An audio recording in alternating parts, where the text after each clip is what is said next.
28औं शताब्दीका अन्तिम दशकतिर जाँदा यी दुईटा शक्तिहरू पहिलो नम्बर र दोस्रो नम्बरका शक्तिमा विकसित हुने प्रचुर सम्भावनाहरू हाम्रा सामु छन्। र त्यो विकास प्रक्रियाले पनि हाम्रो जस्तो राष्ट्रका सामु अनेक सम्भावनाहरू ल्याउँछ र अनेक चुनौतीहरू ल्याउँछ। यी चिजहरूलाई पनि ध्यानमा राखेर हामीले अगाडि बढ्नु पर्नेछ। अर्थात् त्यो सङ्घर्ष शान्तिपूर्ण जनक्रान्तिको चरणमा विकसित भयो र नेपाली समाजमा परिवर्तनको एउटा नयाँ क्रमको सुरुवात भयो।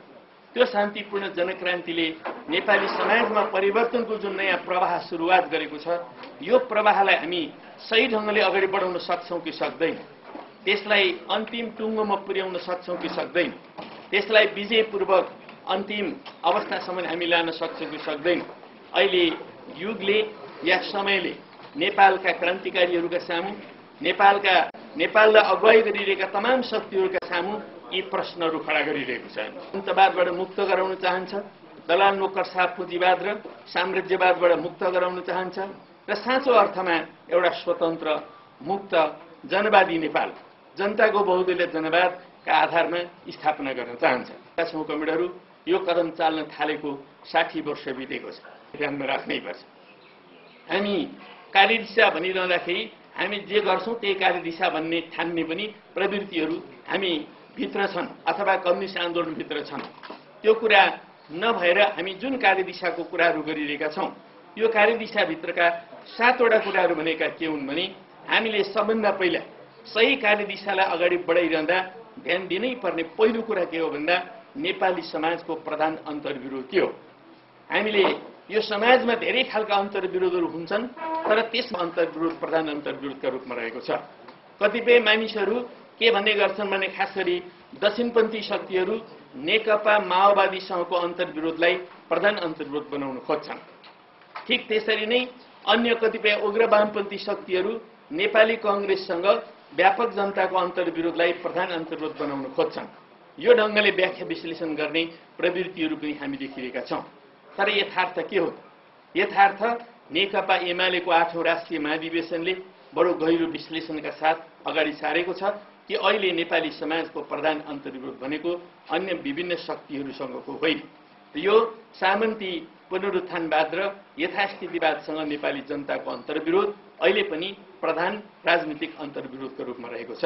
त्यसकारणले यो प्रधान राजनीतिक अन्तर्विरोधलाई समाधान गर्ने दिशातर्फ हाम्रा विचारहरू, चिन्तनहरू, प्रचार कार्यहरू, लेखनहरू यी सम्पूर्ण कुराहरू केन्द्रित हुन सक्नु पर्दछ।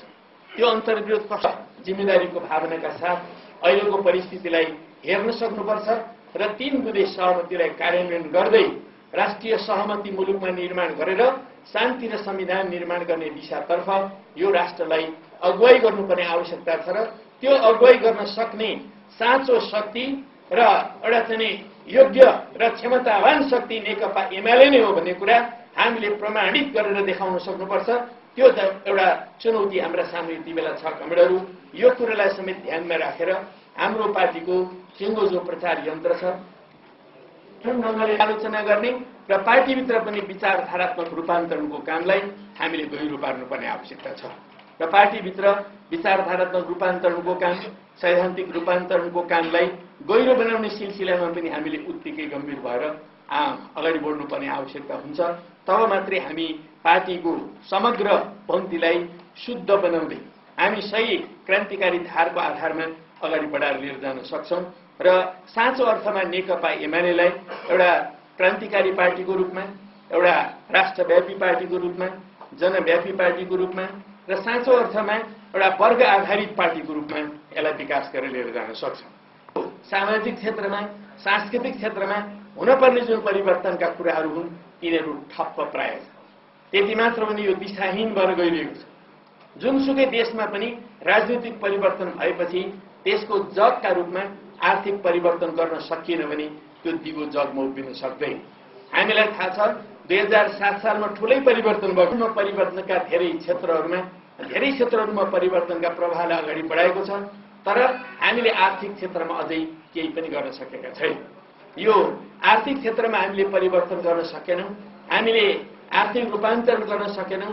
तल्लो वर्गका जनसमुदायलाई उनीहरूका हित, हक र अधिकारलाई हामीले प्रतिबिम्बित गर्न सकेनौँ, उनीहरूलाई ती हक अधिकार दिने सुनिश्चित